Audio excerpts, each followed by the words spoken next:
સુરતના કાપોદ્રા વિસ્તારમાં 17 વર્ષના કિશોરની હત્યાએ હરકોઈને હચમચાવી નાખ્યા છે। નાશેડી ઇસમે આડેધડ ચપ્પુના ઘા મારી હત્યા કરી નાખી હતી। આ હત્યામાં આરોપી સામે કડક કાર્યવાહી કરવા તેમજ જવાબદારો સામે પણ કડક કાર્યવાહી કરવા આમ આદમી પાર્ટી દ્વારા માંગ સાથે પોલીસ કમિશનરને લેખિત રજૂઆત કરાઈ છે। ડોક્ટર બાબા સાહેબ આંબેડકરની 134મી જન્મજયંતિના દિવસે જ કાપોદ્રા વિસ્તારમાં બનેલી હત્યાની ઘટનાએ આખા શહેરમાં ચકચાર મચાવી દીધી છે। ત્યારે સવાલ એ થાય છે કે આ આખી ઘટના બનવા પાછળ જવાબદાર કોણ છે? દારૂના નશામાં ધૂત અસામાજિક તત્વો આવી ઘટનાને અંજામ આપે છે। એનો અર્થ એવો થયો કે આ શહેરમાં કયા વિસ્તારમાં દારૂ નથી મળતો? દારૂની સાથે સાથે સુરત શહેરમાં ડ્રગ્સે પણ માજા મૂકી છે। ત્યારે સુરત આમ આદમી પાર્ટી દ્વારા આવી જઘન્ય ઘટનાઓ રોકવા માટે સ્પેશિયલ આયોજન કરવામાં આવે, એવું આયોજન કે જે જમીની સ્તર પર સાચા અર્થમાં લાગુ થાય। સુરત શહેરમાં દારૂ અને ડ્રગ્સના કારોબારને સંપૂર્ણ નષ્ટ કરવામાં આવે। આ ઘટનામાં જે આરોપી પકડાયો છે એની ઉપર કાયદાકીય રાહે સખ્ત પગલાઓ લેવામાં આવે। પરિવારના લોકોની માંગ છે કે હત્યારાને ફાંસીની સજા આપવામાં આવે, જે માટે કાયદાકીય રાહે સંપૂર્ણ કડકાઈ સાથે ક્યાંય પણ ઢીલ કે શરમ રાખ્યા વિના કાયદાકીય કાર્યવાહી કરવામાં આવે। જ્યાં હત્યાની જઘન્ય ઘટના બની છે તે જ વિસ્તારમાં દારૂના અડ્ડાઓ ચાલે છે એવી માહિતી મળી છે। આ દારૂના અડ્ડાઓ કોની મહેરબાનીથી ચાલે છે અને આ સિવાય પણ કાપોદ્રા પોલીસ સ્ટેશન વિસ્તારમાં દારૂના અડ્ડાઓ ક્યાં ક્યાં ચાલે છે એની તપાસ કરવામાં આવે અને આની પાછળ જેમની મહેરબાની હોય એમની ઉપર કડક કાર્યવાહી કરવામાં આવે તેવી માંગ આમ આદમી પાર્ટી દ્વારા સુરત શહેર પોલીસ કમિશનરને લેખિત રજૂઆત કરી છે। ગુજરાતમાં 2 દિવસ પહેલા સુરતની અંદર એક ઘાતકી હત્યાની ઘટના બની છે।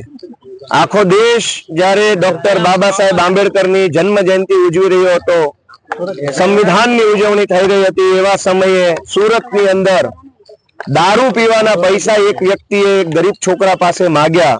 ગરીબ છોકરાએ દારૂ પીવાના પૈસા આપવાની ના પાડી, તેનું ખૂન કરી નાખવામાં આવ્યું।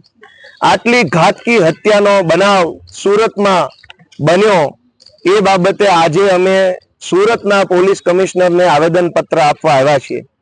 તમે જોઈ રહ્યા છો કે છેલ્લા ઘણા દિવસોથી દારૂ પીને કોઈના ઉપર કાર ચડાવી દેવી, વડોદરામાં ગાંજાનો નશો કરીને કોઈને મોતને ઘાટ ઉતારી દેવા, અમદાવાદની અંદર ડ્રગ્સનો નશો કરીને કોઈના પર કાર ચડાવી દેવી, દારૂ પીવા માટેના પૈસા માગે, પૈસા ન આપો તો ખૂન કરી નાખવું। દારૂ અને ડ્રગ્સના કારણે ગુજરાતની અંદર ગુનાખોરી બેફામ હદે વધી છે અને જ્યારથી 8 પાસ ડફોળ ગૃહમંત્રી બન્યા છે ત્યારથી તો ગુજરાતમાં ગુંડાઓએ, તોડબાજોએ, લુખ્ખાઓએ, હરામખોરોએ માજા મૂકી છે કે મંત્રી જો 8 પાસ હોય તો ગુંડાઓ કાબુમાં શેના આવે। એક તરફ ફાંકા ફોજદારી થઈ રહી છે કે 100 કલાકમાં ગુંડાઓનું લિસ્ટ બનાવવું અને એક તરફ દારૂ પીવાના 20 રૂપિયા માંગવા જેવી બાબતમાં ગુંડાઓ ખૂન કરી નાખે છે। ક્યાં ગયું 100 કલાકમાં બનાવેલું ગુંડાઓનું લિસ્ટ? ક્યાં ગયું એ લિસ્ટ? ક્યાં ગયા ગુંડા? કઈ જેલમાં પૂર્યા? આવી હિંમત કેમ થઈ ગઈ કોઈની કે ખૂન કરી નાખે? દોસ્તો, ગુજરાતમાં દારૂ અને ડ્રગ્સનું દૂષણ આ ભાજપના ગુંડાઓએ વધાર્યું છે। છાસવારે રોજ છાપું ખોલો, ડ્રગ્સના કારણે હત્યા, છાપું ખોલો, ડ્રગ્સના કારણે એક્સિડન્ટ, છાપું ખોલો, ડ્રગ્સના કારણે હત્યા, દારૂના કારણે હત્યા, છાપું ખોલો એટલે ડ્રગ્સ અને દારૂના સમાચારોથી ભરાયેલું છે। ગુજરાત આવું ન હતું।